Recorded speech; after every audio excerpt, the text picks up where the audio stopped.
my lord. Ito na, ito 1 kilogram lang, 200 something yan lang to. Sobrang mura na.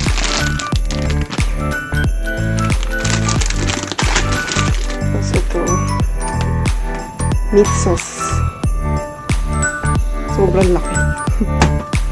Tomato sauce, halo ko siya ng tomato sauce.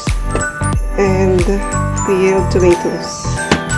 Halagyan ko siya ng bell pepper and carrots.